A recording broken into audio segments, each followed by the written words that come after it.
Riwruok mar jopuonj mar KUPPET obuogo chiko jopuonj madongo mondo olor sikunde e thuolo mar ndalo 7 poni piny owacho ok ochwalo omenda mag somo duto matamni e wang' sa.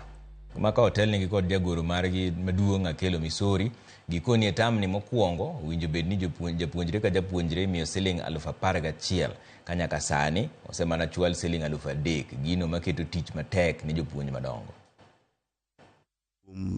Siling 22,244 pesa monego beni oseore skul sani onego beni en 11,122 to pesa moseor to skul odong' gi jumbe 3 kende tiloro en mana siling 3,877.